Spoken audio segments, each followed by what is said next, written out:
Nice to meet you I guys. think I've heard you before. Maybe. He wrote this book. Oh, Yeah. He wrote the script.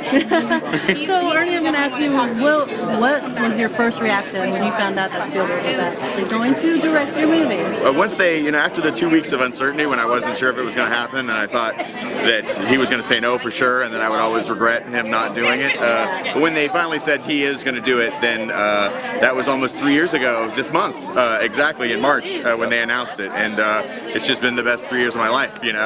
From that moment, like each day is just a little bit better than the day before. Like kid-like about it and everything. Oh yeah, well it was like I tell people when I got to go to Amblin to meet him, that was like being Charlie Bucket in Willy Wonka, and with your golden ticket, like oh my god. And Amblin is very much, it's like Skywalker Ranch. It's one of these magical places from your childhood where they made all your dreams. So yeah, it was the coolest thing ever to get to go there. And Zach, what was the challenge of like adapting it into film? Well, the obvious challenge, the most obvious challenge is that Ernie wrote a book that's in the first person. It's narrated by the main character, and luckily Ernie and I had become friends working on, I directed this documentary, Atari Game Over, and Ernie was featured in it. In fact, my producers kept saying, more Ernie, more Ernie. And I was like, it's a documentary, I don't have any more Ernie. But I think what was incredibly helpful is I was standing next to the author for 6 months, or calling him or talking to him before I wrote it. So every problem that I was having of translation, I had the author there to say, okay, like Ernie said to me off the bat, it's not a spoiler, we have to change the challenges. They can't be the same as they are in the book. We got to do something different. And even suggested, why don't we do a race? So when you're in that position as opposed to the normal adversarial position you are in Hollywood, it's a lot easier to figure out, what needs to change and what doesn't. So what was like as far as Spielberg movies go, there's a lot of references in the book. What was the challenge? Yes, I have. Just had to take them out. That was tough for me. I had some good jokes.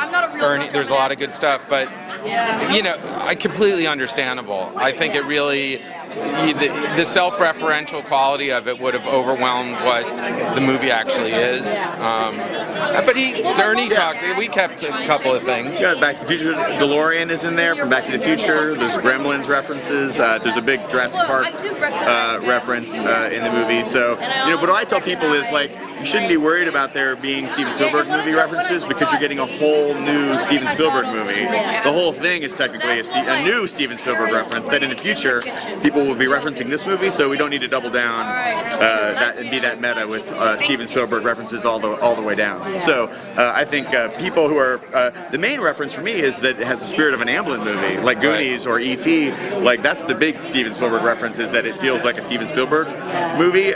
Even in my book, it was partly inspired by growing up watching his films, and so have him execute it. It makes it's just perfect, perfect in every way. It is weird. It's like we'd like this to be in the tone of a Steven Spielberg movie. Let's get Steven Spielberg. It doesn't usually work out that way. No. That was pretty amazing. What was it like being on set?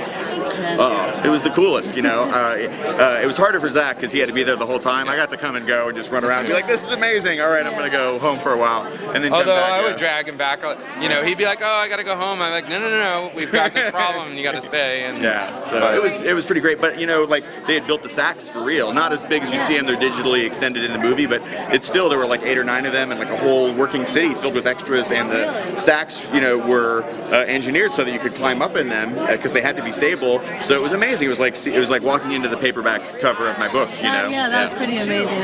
Pretty cool. Oh my god. It was an amazing set to be. Ernie, we walked it even well before we shot there, and it was a cool place to hang out. Period. It was just we would have lunch in the stack. Did you climb up the stack? Oh yeah. No. I went all the way up to the top of Wade's stack, and there's like his aunt's trailer at the top, and you go into the laundry room, and there's the washer dry, just like in my book. It was like walking into the reality of my book. And that was the crazy thing. There were so many little details from my book that were never in any draft of the script because, people were actually, like when I first saw Lena's costume, H, when you see her in the real world, she's wearing the same t-shirt that she's wearing in the book, and that was not in any draft of the script. It came right from the book into the movies. Right, cool, and you'd never write in, here are all the pieces of graffiti on the wall. here's everything that's in the stacks. But they, you know, everyone who worked on the movie became like, they were Ready Player One book nerds who had studied it very carefully, because that's really helpful. You know, the screenplay is just a blueprint, but if you have like a tome that you can go to and say, okay, well, we have to decorate the back of this. What does he say in the book? You know, they can go and take all these references and work them in. So it's pretty great. You know, we see your Firefly shirt. You know, we got a Serenity is in our movie. You know that? No, I did not know Well, it's in that. the book. It's, you gotta keep your eyes open, but when you see Dido jump out in the end battle, we watch the ship that he's jumping out. Yeah, I'm definitely going to be watching it probably more than once. That's the thing, like, it's the type of movie that you can watch more than once because you might miss something. Yeah, that's what I'm hoping. You know, when I walked, I made him show it the first time I saw it. I made him show it to me back to back twice in a row. Oh, wow. Because I knew the first time was not going to be enough, and even 2 times was not enough. So I think it'll repeat viewing and repeat enjoyment.